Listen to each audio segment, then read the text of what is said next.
Donc on appelle cette pratique aussi le retrait des sens. Parfois, il y a un petit peu de confusion là-dessus, puisque parfois on dit que oui, il faut complètement se fermer au monde extérieur pour pouvoir pratiquer le retrait des sens. Mais si on se ferme complètement au monde extérieur aussi, on n'est plus totalement conscient. Là, on devient complètement enfermé dans un truc, et justement, si ça brûle, eh bien, on peut brûler avec la maison, quoi.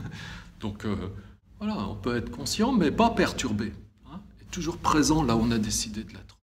Voilà, la pratique du retrait des sens, c'est important. Pour accéder donc à cette faculté, eh bien, il est nécessaire de manière intermédiaire de travailler sur des plans plus subtils de notre être. Et sur des couches plus subtiles que celles auxquelles on s'identifie habituellement, c'est-à-dire en particulier notre corps. Donc il faut pouvoir contrôler la manière dont nos énergies circulent aussi. Parce que quand notre énergie circule mal, on ne peut pas se dégager des objets d'essence, on ne peut pas pratiquer la relaxation. Donc il faut purifier donc, tous nos corps énergétiques.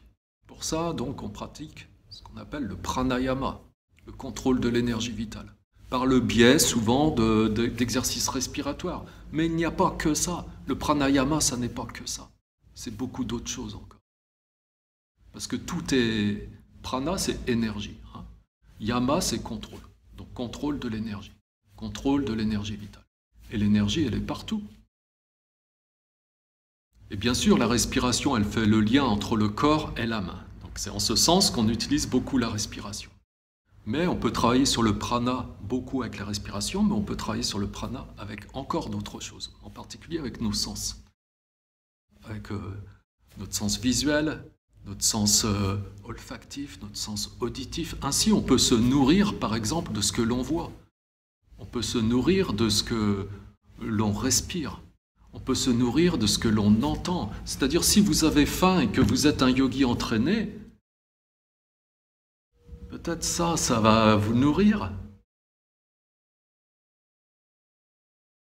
Et vous allez atteindre la satiété.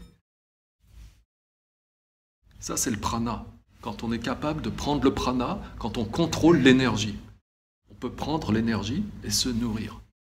Mais c'est une nourriture, certes, un peu plus subtile que de manger un steak. Donc ça demande de l'entraînement pour pouvoir faire ça. Et ça nécessite moins d'efforts aussi, parce qu'il n'y a rien à digérer là. Ok ? Parce que souvent, vous allez manger 1000 calories, mais sur 1000 calories, vous allez en dépenser 950 pour digérer. Et comme ça, ben, on vieillit, on vieillit, on vieillit. Et quand on a... Et moi, je rencontre des gens, ils ont la moitié de mon âge et ils font 2 fois plus vieux. C'est pas bon, ça. Ok ? L'inverse est vrai aussi. Hein. Si on est capable de faire comme ça, nécessairement, on est plus jeune.